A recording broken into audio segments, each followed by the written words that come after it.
সহজ সরল চিটিং বাজদের মনটা গরম কেউ বলে না ভাই ন্যায্য কথা বলার মতো একটা মানুষ চাই আমরা ন্যায্য কথা বলার মতো একটা মানুষ চাই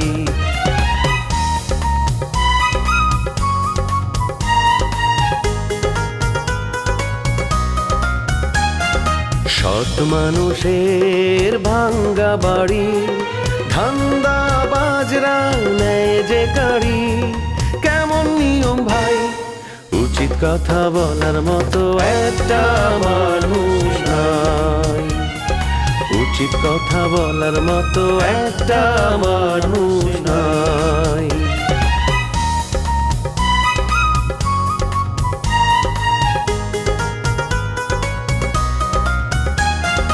চোরের মায়ের বড় গলা মিথ্যা দিয়ে সত্য বলা ভদ্রলোকের ভাই এক সমাজেই বাস করে ভাই চিটার এন্ড জেন্টলম্যান তোমাকে ছাড়া আমি বাঁচবো না আমার পৃথিবী শুধু তোমার জন্য শুধু তোমার জন্য মাহিন তুমি কি সিনেমার ডায়লগ মুখস্থ করে আসছো শোনো খুব সাবলীল ভাষায় সুন্দর করে কথা বলো এরকম কাব্য করে কথা বললে না আমি নিতে পারি না মানুষকে স্বাভাবিক মনে হয় না অস্বাভাবিক মনে হয় তুমি যদি আমারে বিয়ে করো তাহলে আমার টাকার দরকার তুমি যদি আমারে বিয়ে না করো আমার তো টাকার দরকার নাই আমার টাকা কেটা খাইব কো আপনার টাকা আমি খাবো কেন আপনার টাকা খাবে কবিতা আপা আপনার বউ আছে আমার নামে ষড়যন্ত্র শুরু হয়ে গেছে হ্যাঁ আমি ভালো থাকি শান্তিতে থাকি এটা তোমাদের সহ্য হইতাছে না এটা তোমরা চাও না মনোজিনো আমি মুখ খুলতে চাইতাম না কিন্তু তুমি আমারে মুখ খুলতে বাধ্য করতেছ মামা দেখছেন আপনি কত ভালো কত স্মার্ট কিন্তু আপনার ভাগনাটা এমন কেন বলেন তো ওকে কিছু শিখাইতে পারেন না ও মামার কাছে আমার বদনাম করা হচ্ছে কোনো লাভ নেই মামা তুমি ওর কথা কানে নিও না হ্যাঁ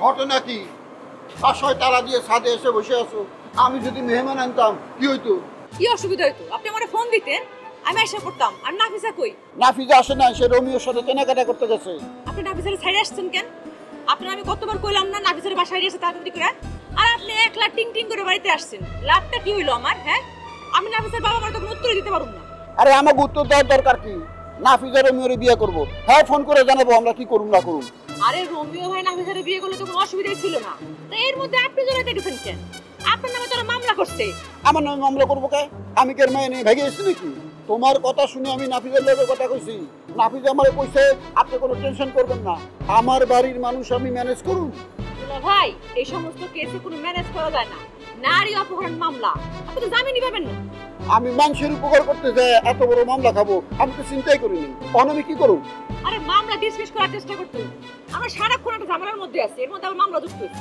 সামান্য ব্যাপারে এত বড় ঝামেলা হইব আমি তো চিন্তাই করিনি সারাক্ষণ তো কুচিন্তায় থাকে এর লগে ধরা খাইছেন এবার আমি এখন নাফিজের আইতে কইতেছি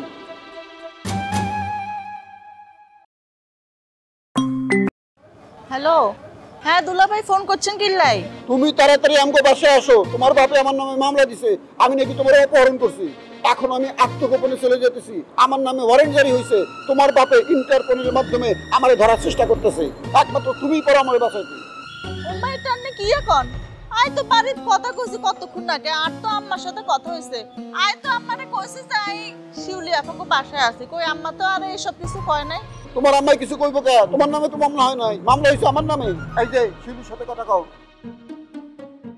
হ্যাঁ আপা কি হইছে কোন সাই দুলাভাই কেন কি আবল তাবল কইতেছে আরে তোমার আব্বা দুলাভাই নামে মামলা করছে আমি ভাবছিলাম মিথ্যা কথা অন্তি ঘটনা সত্য এগিন কি এখন আপা আই তো আর আম্মার লাগে কথা কইছি কতক্ষণ আগে কই আম্মা তো আর এগিন কিছু কয় নাই আপনারা এসব কি এখন আর মাথায় তো কিছু ঢুকে নাই তো কিছু বুঝতেছি না নাফিসা তুমি এখন আমাকে বাসায় আসো তোমার নিয়ে আমাকে বাড়ি যাওয়া লাগবে আর দুলাভাইয়ের বাড়িতে নেওয়া যাবে না আমি তোমার নিয়ে যাবো আরে এনে তো দুলাভাইয়ের কোনো দোষ নাই আই তো জোর করে দুলাভাইরে লই আইছে আন লগে আর এটা নিয়ে কোনো টেনশন করেন নাই আন্নার সাথে যাই দেখতেছি কি করা যায় আর প্রয়োজন পড়লে আই নিজে থানায় যাবো থানায় যাই ব্যাগ কথা খুলি কইও মারিয়ানে তো দুলাভাইয়ের কোনো দোষ নাই আই না নিজে দুলাভাইরে টানি টানি লই আইছি আর বলো না দুলাভাই অনেক চিন্তার মধ্যে পড়ে গেছে আমি ফোন রাখলাম তুমি আসো তাড়াতাড়ি আচ্ছা ঠিক আছে আপনারা কোনো টেনশন করেন নাই আইতাছেন না খারান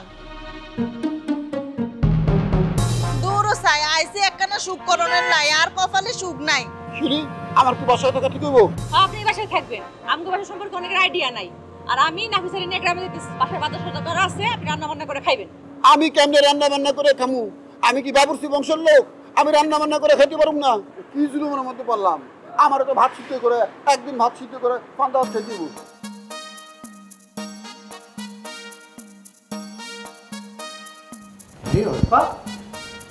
তুমি এখনো যাওনি? আমি তো ভেবেছিলাম অনেক আগেই তুমি চলে গেছো। কি যে বলেন না মামা, আমি আপনার সাথে দেখা না করে যেতে পারি? এটা কি সম্ভব বলেন? আমি তো আপনার জন্যই বসে আছি, আপনি আসবেন, আপনার থেকে সুন্দর মতো বিদায় নিব, তারপর না যাব। তুমি তুমি আমার জন্য এখানে অপেক্ষা করছো, জাস্ট আমার সাথে বিদায় নেওয়ার জন্য? আমি তো এই কথা শুনে একেবারে আমার মনটা ঠান্ডা হয়ে গেল। আমি আমি আমি তো শুরুতেই তোমার ব্যবহার আচার আচরণ দেখে আমি তো এমনিতে তোমার জন্য একবার মুগ্ধ হয়ে গেছি। আমি একেবারে কি বলবো তোমাকে, মানে তোমার মতো একটা মেয়েকে আমি এতদিন আমার ভাগ্নের বউ হিসেবে চাইছিলাম। আপনি চেয়ে কি হবে মামা বলেন? যে চাওয়ার সেই তো চাইতেছে না। যে মাহিন, ও তো আমার সাথে অনেক খারাপ ব্যবহার করে, আমি অনেক কষ্ট পাই জানি। তোমার আর কষ্ট পেতে হবে না, এখন থেকে আমি আছি তোমার সাথে। মাহিন যখনই তোমার সাথে খারাপ ব্যবহার করবে আমি তোমার পাশে দাঁড়াবো, তোমার হয়ে আমি মাহিনের সাথে ঝগড়া করবো। মামা জানেন, আপনি কিন্তু মাহিনের থেকেও স্মার্ট। আপনি এই অল্প পরিচয়, এই অল্প একটু পরিচয় আমাকে বুঝে গেছেন যে এই অর্পা কেমন মেয়ে। কিন্তু মাহিন, আমার সাথে ওর এত বছরের বন্ধুত্ব, এখন পর্যন্ত আমাকে বুঝতে পারলো না। বলো দেখটা। আরে কে বলেছে মাহিন তোমাকে বুঝতে পারেনি? ও তো অনেক আগে থেকেই তোমাকে বুঝতে পেরেছে, হয়তো বলেনি। শোনো, মাহিন কিন্তু তোমার কথা আমাকে বলেছে আমার বান্ধবী অনেক সুন্দরী, অনেক স্মার্ট এবং আমাকে অনেক পছন্দ করে। মনে মনে মাহিনও তোমাকে বোধহয় পছন্দ করে। কি মামা, মাহিন এই কথা বলছে? ও আমাকে সত্যিই ভালোবাসে, দেখছেন? কিন্তু ও না বুঝতে দেয় না, কি চালাক। মামা, আপনি ওর সাথে আমার বিয়েটা দিয়ে দেন তো। আপনি বলেন তো, আপনি আমার বাসায় কবে যাবেন? আমি মাহিনের সাথে একটু কথা বলে নিই, মাহিনের অনুমতি নিয়ে আমি তোমার প্যারেন্টসের সাথে কথা বলতে যাবো। ঠিক আছে। আমি থাকতে তোমার কোনো টেনশন নেই। তুমি এখনো যাওনি? আরে মামাই তো আমাকে যেতে দিচ্ছিল না। মামা বলছে যে লাঞ্চ করে তারপর যেতে। তুমি বলো, আমি কি মামার কথা অমান্য করতে পারি? না না ভাইয়া, আমি বলেছি ওর মতো এত সুন্দর মিষ্টি একটা মেয়ে আমাদের বাসায় এসেছে, খালি মুখে যাবে নাকি? এটা তো গৃহস্থের অমঙ্গল হবে। অবশ্যই তুমি আজকে খেয়ে যাবে। তোকে আসলে কোনো ভদ্রতা জ্ঞানই নেই। হ্যাঁ, তোকে তো আসলে ভদ্রতা জ্ঞান শেখাতে হবে দেখছি। ঠিক আছে ঠিক আছে, ভদ্রতা জ্ঞানটা নিলাম। এখন আমি আজকে আমার পছন্দ মতো খাবার আনছি, তুমি বলছো তাই। থ্যাংক ইউ মামা, আপনার কারণে এই প্রথম মাহিন আমার জন্য রেস্টুরেন্ট থেকে খাবার আনাইতেছে। আপনি না থাকলে এটা কোনোদিন সম্ভব হতো না। আমি যদি বলতাম, ও কোনোদিন আনাইতো না। মামা, আপনাকে আবারও অসংখ্য ধন্যবাদ। ওয়েট, খাবার আনছি আমি, অথচ তুমি ধন্যবাদ জানাচ্ছ মামাকে? মানে তোমার মামার প্রতি এত আনুগত্যের কারণটা কি?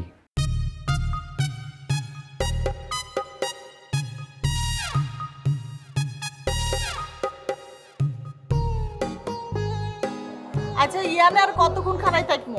খাড়াই থাকলে কি তুই সিএনজি হাইবানি? আমি বুঝলাম না তো, এত তাড়াহুড়া করতেছো কেন? তাড়াহুড়া কিল্লাই কইতেছিস তুই জানো না? একজন নিরীহ লোকরে বিপদে ফেলাইছে। নিরীহ? ও তো একটা টাউট বাটপার, তুমি কারে নিরীহ কইতেছো? ও ভয়ঙ্কর একটা বাজে লোক। ও তো আমারে বিপদে ফেলানোর জন্য তোমারে নিয়ে ঢাকায় আসছে। এখন ও নিজের খোরা খাদের মধ্যে নিজেই পড়ছে। আমি খুব খুশি হয়েছি। এই, তুই আর চোখের সামনে থেকে চলে যাও। তোর সাথে আই যাইতাম না। আই নিজে একা একা শিউলি আবার বাড়ির ঠিকানা খোঁজ করি, তারপরে আই চলে যাই হেতারি লই। আই তোর সাথে দেখা করানোর লাই হেতনরে টাকা ভাড়া করি লই আইছি। আর তুই হেতরে বিপদ দেখি খুশি হইতেছ? বাবা, তুই তো লোক ভালো না। আমি লোক ভালো না? তাহলে এই দুনিয়ায় ভালো লোক কে? আমি লোক ভালো না এই কথা তো কারো মুখে শুনি নাই, শুধুমাত্র তোমার মুখে এই জীবনে প্রথম শুনলাম আমি লোক ভালো না। কই জিনুকও তো কোনোদিন কয় নাই যে আমি লোক ভালো না। বাউরে বাউ, জিনুকের কথা তো মনের মধ্যে গাঁথি রাখছো। তুই জিনুকের লই থাকো না, আর কাছে কিয়া? হায় রে মায়া মানুষের চরিত্র। এই, তোমরা দুইজন না দুই বান্ধবী? হ্যাঁ, এক লগে গলায় গলায় খাতির। তোমরা এক লগে থাকলে কত টাইপের গল্প করো, আর দূরে গেলে একজন আর একজনের নামে গালাগালি করো, তাই না? রাস্তার মধ্যে তোমার সাথে ঝগড়াঝাটি করলে আর চলবো না, আর দ্রুত বাড়ি যাইতে হইব, শিউলিয়া পরে ম্যানেজ করে আর চলে যাইতে হইব। শিউলিয়া পা যাওয়ার জন্য তো তোমার কাছে পয়সা আছে। শিউলিয়া ওই ঝুটঝামেলা পছন্দ করে না, তুমি কুসুমরে নিয়ে যাইতে পারো। না না, কুসুমের মাথা গরম, এতিরে নেওয়া যাইতো না, ইয়ানে ঠান্ডা মাথার লোক নিয়ে যাইতে হইব। ঠান্ডা মাথার লোক কই পাই কই? ও পৃথিবীতে তো ঠান্ডা মাথার লোক একজনই আছে, দুলাভাই একমাত্র ঠান্ডা মাথার লোক। তারে নিয়ে যাও, সব সমস্যার সমাধান হয়ে যাবে। হ্যাঁ, তোর নামে তো কেস আছে, হ্যাঁ তোমরাই কেমনে নিয়ে যাই? তুই আল্লাহকে তামাশা করো কেন? তামাশার কি আছে? মামা, তুমি কি একবার ভেবে দেখেছো যে অর্পার তোমার প্রতি এত আনুগত্যের কারণটা কি? কারণ আবার কি? অর্পা এত ভালো একটা মেয়ে, এত লক্ষ্মী একটা মেয়ে। ও প্রথম দেখাতে আমার মন জয় করে নিয়েছে। কি মিষ্টি মেয়ে, কি ব্যবহার তার। আর তাছাড়া ও তো তোর বান্ধবী। আমি বুঝলাম না একটা জিনিস, ওর মতো একটা বান্ধবী থাকতে আমি বাইরে কেন মেয়ে খুঁজছি? আমি তো সেটাই বুঝতে পারছি না। আমি তো ওকেই আমার ভাগ্নে বউ করে নিতে পারি। ঘরের মধ্যে নিজেদের মধ্যে এত ভালো একটা মেয়েকে রেখে আমি বাইরে কোথায় কোথায় কোথায় কোথায় তোর জন্য পাত্রী খুঁজে বেরিয়েছি। এইবার আমি আমার মনের মতো ভাগ্নি বউ পেয়ে গেছি। মামা, ওকে বুঝায় কোনো লাভ নেই। আপনি এখন আমার পক্ষ নিয়ে কথা বলবেন, ও পরে কি বলবে জানেন? ও পরে বলবে যে আমি আপনাকে শিখাই দিছি। এই কথা শুনতে কি আমার ভালো লাগবে? লিসেন, আমি এত বোকা না যে মামাকে দোষারোপ করব। দেখো, তুমি আমার বাসায় গেস্ট, তুমি এখানে এসেছো, তোমাকে আমি খাওয়াতেই পারি। ঠিক আছে, আমি খাওয়াবো, সমস্যা কি? আমি খাবার আনতে যাচ্ছি। হ্যাঁ, তাড়াতাড়ি যা, আমার ভীষণ ক্ষুধা লেগেছে। দাঁড়াও, তুমি কি অর্ডার করবা? আজকে আমি বলে দিচ্ছি, সেইগুলো অর্ডার করো। আজকে আমরা সবাই মামার পছন্দের খাবার খাবো, ঠিক আছে মামা? আজকে মামাস ডে হয়ে যাবে। মামা, আপনার কি কি পছন্দ বলেন? আসলে স্পেসিফিক্যালি তো সেরকম পছন্দ, আমি আসলে সবই ভোজন রসিক মানুষ আর কি, সব কিছুই খাই। তাহলে আমরা লাঞ্চ যেহেতু খিচুড়ি খাই, খিচুড়ি আর গরুর মাংস দিয়ে খাবেন? হ্যাঁ হ্যাঁ হ্যাঁ, কোনো অসুবিধা নেই। এই তুই কেন বসে আছিস, যা গিয়ে কাগজ কলম নিয়ে আয়। কী কী খাবার অর্ডার করতে হবে সেটা লিস্ট করতে হবে তো। যা যা যা, কাগজ কলম নিয়ে যা, আমরা লিস্ট করি কী কী আনতে হবে। যা যা যা যা যা। তুমি তুমি কি করে জানলে যে আমার খিচুড়ি খুব পছন্দ? মামা, আমি কিন্তু আপনার চেহারা দেখে বুঝছি আপনার বাঙালি খাবার খুব পছন্দ। তুমি দুলাভাইরে নিয়ে যদি বাড়িতে যাও তাইলে তো ঝামেলা মিটমাট হয়ে যাব। বরঞ্চ যদি তুমি একা একা যাও তাহলে সন্দেহ আরো বাড়তে পারে। আচ্ছা, এত কথা বুঝি না, তুমি আর সাথে চলো, আমি তোমারে লই যাই কইম, তোমারে বিয়ে করে ফেলাইছি। এই কথা তো তুমি আমি না গেলেও কইতে পারো। তার মানে তুই আর সাথে যাইবা না, আর কোনো বিপদ দেখলে তুই আর পাশে খাড়াইবা না। তোর চরিত্র তো দুলাভাই চরিত্র 100 গুণ বালা। দুলাভাই এত ভালো হইলে যাও, দুলাভাইরে বিয়া কইরা ফেলাও। গ্রামের মানুষ তো উল্টা পাল্টা কথা বলতেছে যে দুলাভাই তোমারে নিয়ে ভাগছে, নষ্টি ফষ্টি করতেছো। এইখানে যদি আজকে আমার নাম আসতো আমি তো পুলকিত হইতাম, কিন্তু তা তো হয় নাই, আমার নাম নাই। এইখানে তুমি আরো আমার কাছে আসছো, এখন আমার নামে কেস হইব। এখন দুলাভাইয়ের নামে তো আর কেস হইব না। তার মানে কি দাঁড়াইলো? তোমার সাথে দুলাভাইয়ের বদনাম রইটা গেছে। বদনাম হইলে হইছে, আর এই বদনামের লাই বুঝি তুই আর হাসে নাই কেন? আই বুঝা ফেলাইছি তুই আরো কত ভালোবাসো। বিপদের সময় আমি কেন, কেউই তোমার পাশে থাকবো না। যদি কেউ শুনে যে আমি যে মেয়ারে বিয়ে করব সেই মেয়া একটা বুইড়া বেটার লগে বাইকে গেছে, তাহলে কি কারো সহ্য হবে? কারো ভাল লাগবে? সে কি কখনো বিয়ে করতে চাবে কও? আরে তুই ব্যাগ গুণ জানো, তুই এত কিছু জানি কিল্লে চুপ করে থাকবা, তুই অতিবাদ করবা। আই কি এত লাগে বাকি গেছিনি? আই তো আইছি তোর কাছে, তুই কইবা নাফিজার প্রেমিকা, নাফিজার বউ। এ কথা যদি তুই না কইতে হারো তাহলে তোর লাগে থাকি আই কিয়া কইতাম। আই গেলাম। আচ্ছা যাও, বাপ মারাইতেছে। এই কই যাইতেছো? দাঁড়াও, আমি তোমার সাথে যাব। আমি আগে বাড়ি থেকে লাগেজটা নেই, তারপরে তোমারে আমি বিয়া করব। বিয়া কইরা তারপরে বাড়িতে যাব, দেখি তোমার পিছনে কে কে লাগে, কে কে বাজে কথা কয় তোমারে নিয়া। তুই হাসা করে কইতেছো না অভিনয় করতেছো? এটা তুমি কি কও? অভিনয় মনে হইতেছে? সারা জীবন অভিনয় করছি, অভিনয় করতে করতে টায়ার্ড হয়ে গেছি। এখন রিয়েল লাইফে ফিরে আসবো, তোমারে বিয়া করব, বিয়া কইরা গ্রামে যাব। তারপরে আমরা দুইজনে মিলা থানায় গিয়া দুলাভাইয়ের কেস আমরা উইথড্র করে ফেলবো। চলো চলো লাগেজ নিয়ে আসি।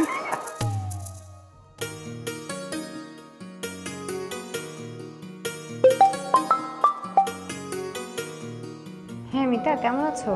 আমি ভালো নেই, তুমি কেমন আছো? ভালো নেই কেন? কি হয়েছে তোমার? আব্বা রহমান চাচা যা শুরু করেছে তাতে আমার পক্ষে বাসায় থাকা আর সম্ভব না। আমাকে বাসা ছাড়তে হবে। তুমি এক কাজ করো, এত কিছু না ভেবে তুমি শিউলির বাসায় চলে আসো। এখানে 2-1 দিন বেড়ালে তোমার মনটা ভালো লাগবে। না না, ওদের বাসায় অলরেডি তুমি আছো, সেখানে আমি গেলে এক্সট্রা একটা চাপ সৃষ্টি হবে। তার থেকে ভালো আমি বিদেশ চলে যাবো। বিদেশ গিয়ে কি হবে শুনি? ওখানে তো বেশ কিছুদিন ছিলে তুমি, কোনো লাভ হয়েছে? আমি যেটা বলি সেটা শোনো, এখানে আসো, আমরা সবাই মিলে কিছুদিন আড্ডা দেবো, একসাথে থাকবো, দেখবা তোমার মনটা ভালো হয়ে যাবে। আচ্ছা শোনো না, তুমি একটা কাজ করো, তুমি দুলাভাইকে নিয়ে আমাদের বাসায় চলে আসো। তুমি আর দুলাভাই যদি আমাদের বাসায় আসো তাহলে দেখবা আমার মন অটোমেটিক ভালো হয়ে যাবে। শোনো, আমি তোমাদের বাসায় যেতে চাই না আসলে, কারণ তোমার ওই রহমান চাচা আছে, ওনাকে দেখলে আমার মেজাজ অনেক গরম হয়ে যায়। উনি দেখলেই খুব আবল তাবল কথা বলা শুরু করে, এগুলো একদম পছন্দ না আমার। আরে শোনো, তোমাকে একটা কথা বলি, ওনাকে পাত্তা না দিলেই হবে। আর রহমান চাচা রমজান ভাইকে এমনিতেই ভয় পায়। গ্রামে রমজান ভাই রহমান চাচাকে যেই দৌড়ের উপর রাখতো। আচ্ছা ঠিক আছে, আমি দুলাভাইকে তাহলে বলে দেখি উনি কি বলে। এমনিতে দুলাভাই না তেমন একটা বের হয় না এখন। কি হয়েছে দুলাভাই? আর বললো না, সে এক বিরাট কাহিনী। রোমিও ভাইয়ের যে গার্লফ্রেন্ড নাফিসা, ও দুলাভাইয়ের সাথে ঢাকা আসছিল রোমিও ভাইয়ের সাথে দেখা করবে বলে। আর এদিকে নাফিসার বাবা মা কি করলো, দুলাভাইয়ের নামে অপহরণ মামলা দিয়ে দিল। আচ্ছা এই নাফিসা এখন কোথায়? নাফিজা আর কোথা থাকবে, ও তো গ্রামে চলে গেছে, সাথে রোমিও ভাইও গেছে, ওরা নাকি বিয়ে করবে। চিন্তা করো অবস্থা, ওদের কোনো সমস্যা হলো না, মাঝখান দিয়ে দুলাভাই ফেসে গেল। আচ্ছা শোনো, দুলাভাইকে নিয়ে তুমি আমার বাসায় চলে আসো, আমি থানায় ফোন করে বলে দিব ওনাকে চিন্তা করতে মানা করো। এই অপহরণ মামলার টেনশনে দুলাভাইয়ের নাওয়া খাওয়া সব বন্ধ হয়ে গেছে। টেনশনে যে কি একটা বাজে অবস্থা। উনারও তো পাবনায় যাওয়ার কথা ছিল, কিন্তু পরে আর যায়নি, শিউলি কুসুম একাই গেছে। আল্লাহ, শিউলি কুসুম যে কিভাবে এত কিছু সামাল দিচ্ছে আমি না বুঝতে পারি না। ওদেরকে আল্লাহ এত ধৈর্য দিয়েছে, আমি হলে জীবনও এত কিছু সামাল দিতে পারতাম না। আসলে শিউলি আর কুসুম যে কিভাবে এত কষ্ট সামাল দেয় আমার মাথায় ঢোকে না। ওদের অনেক ধৈর্য। আমি তো এতদিন জানতাম যে এই পৃথিবীতে একমাত্র আমারই দুঃখ কষ্টে ভরা, এখন ওদের কাছে এসে দেখি না, আমার চেয়েও যুদ্ধ করা মানুষ আছে। আমি একদিন ওদের সাথে পাবনা যাব, রাজাকে দেখতে খুব ইচ্ছে করছে। আচ্ছা নূপুর, ও কি কোনোদিন ভালো হবে না? এটা কেমন কথা বললা? ভালো হবে না কেন? অবশ্যই ভালো হবে। আমি তো শুনেছি রাজা ভাই নাকি আগের থেকে এখন অনেকটা সুস্থ। আর সবচেয়ে গুড নিউজ হচ্ছে এখন উনি শিউলি কুসুম দুজনকেই চিনতে পারে। ডক্টর বলেছে যদি ইমপ্রুভ করে তাহলে 2 মাস পরে তাকে বাড়িতে পাঠিয়ে দিবে।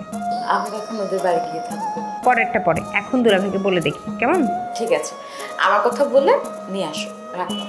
আচ্ছা আচ্ছা ঠিক আছে, ওকে ওকে বাই।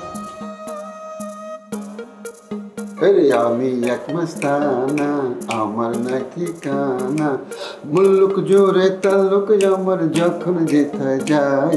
আরে শিলাম ছাড়া শিলামিও সঙ্গে কিছু পাই। দুলাভাই, আপনার সাথে আমার জরুরি কিছু কথা আছে। তোমার সাথে জরুরি কথা কওয়া যাইব না, মানুষের দুনিয়ার গল্প ফানবো।